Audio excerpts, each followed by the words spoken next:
Hey, what's up guys? John here. Some major information has been hidden from us in this infrastructure bill. Information that's going to change the way that we live, how we live, where we live, what we can afford.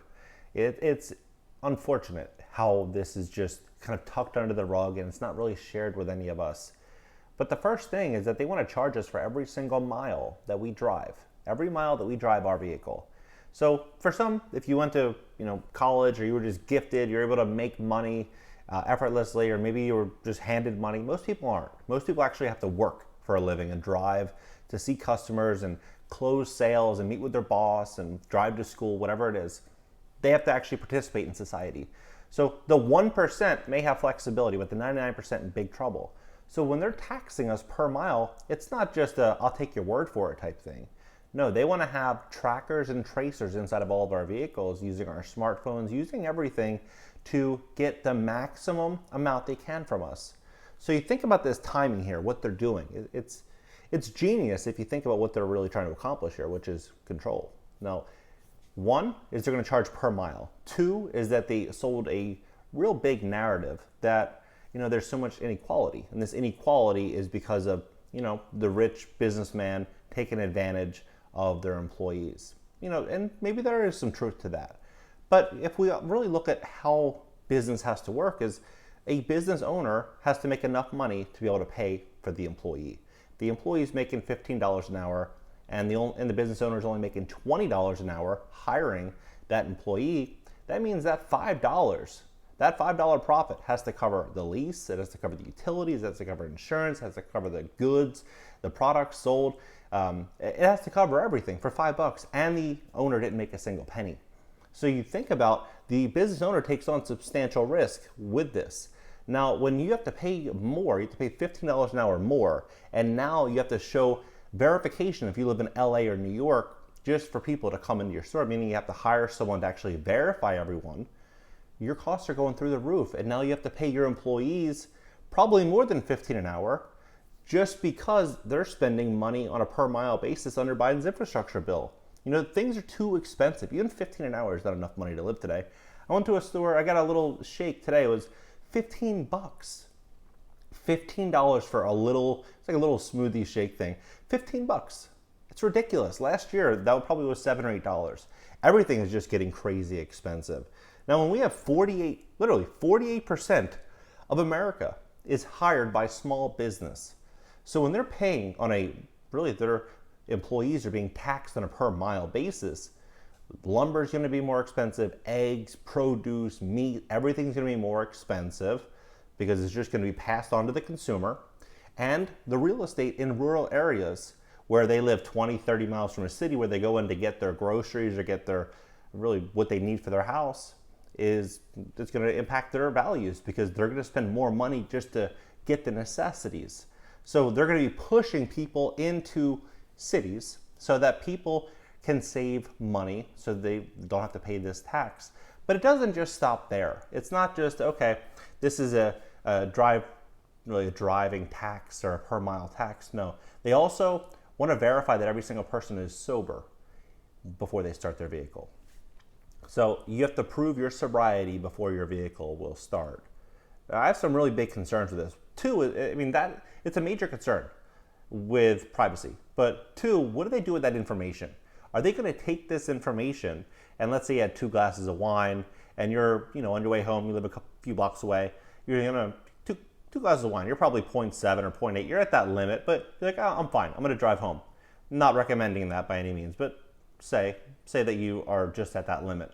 And they say that, okay, you don't pass. Do you get a fine in the mail? What do they do with that information? Because they're not just going to dismiss it. They're collecting the data for a reason. Now, I'm sure that right now, an average DUI, probably 10 grand or 15 grand.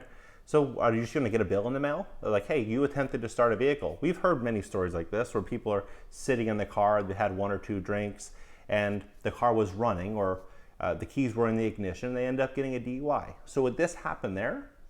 And then the third thing that they're doing, which this is the worst, honestly, for me, is they want to put sensors in the back seat of your car, and they want to monitor your kids in the back seat. What do they do with that information? I have an 18-month-old son.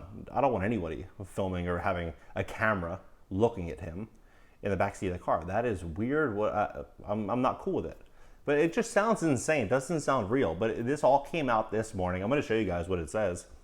The $1.2 trillion bipartisan infrastructure bill proposes a national test program that would allow the government to collect fees in order to charge them on a per mile travel basis. The new revenue would help finance the Highway Trust Fund, which currently depends mostly on fuel taxes to support roads and mass transit across the country. On the proposal, the government would collect information about the miles that drivers travel on their smartphone apps, another onboard device, automakers, insurance companies, gas stations, and other means. For now, the initiative would be a test effort. The government would solicit volunteers who drive commercial and passenger vehicles, but the idea still raises concerns about the government tracking your data. Then, beyond dealing with drunk drivers, the 2,702-page proposal would require a number of other safety measures. Lawmakers would require auto manufacturers to install rear seat reminders that would alert parents and caregivers if a child were inadvertently left in the back seat. That has been blamed for an average of 38 deaths a year. 38 deaths a year. This isn't 3,000 deaths a year. One is too many, right? One is too many. But 38 per year, right? Is that a number that's so massive to where every parent in America would want their kids being monitored and that information given to a third party to where now these people Sally Jones has 2 kids and she's going here and here and this is her schedule. This is where she drives every day. I mean, a lot of weird people out there today. I don't think a lot of people want this.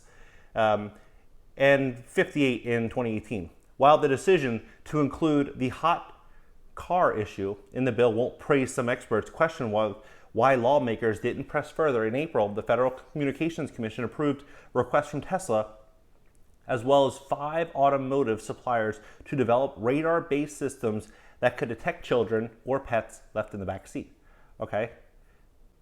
And then this sobriety test, what they were initially thinking was they wanted you to blow into a tube to prove your sobriety, but they said, we're going to do something better for you. It says the federal government is funding research through the driver alcohol detection system for safety programs. Severe possible solutions are being studied, including one similar to breathalyzer. It would measure alcohol in the air around the driver. However, rather than requiring a motorist to blow into a tube every time they want to start the vehicle like Nissan system, the challenge is to avoid false positives from an inebriated passenger. The second system measures blood alcohol content in the body's capillaries by shining a light on the driver's finger. It could be built into the vehicle system button or steering wheel.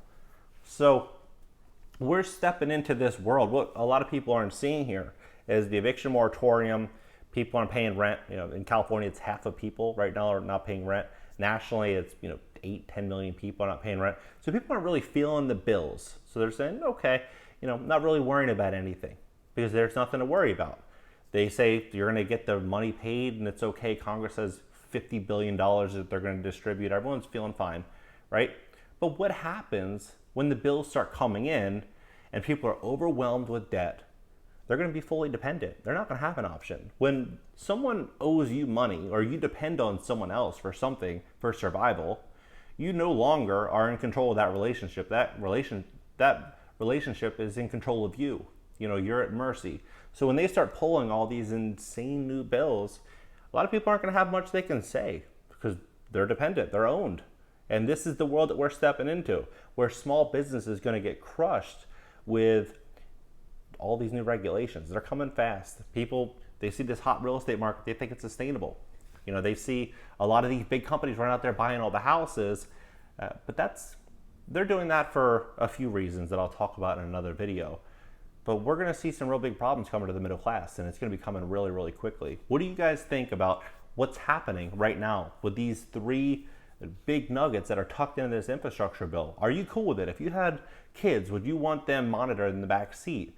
Do you want them surveilling you and you paying fines every single mile that you drive? And do you want to prove your sobriety? You know, you're basically being accused of doing something wrong, and you have to prove otherwise every time you get into your car. Are you cool with all this? Drop it below. I'm curious as to what you guys think about this. And consider subbing here, and consider subbing on my second channel. I'm going to leave links pinned down below. And I'll see you guys in the next video.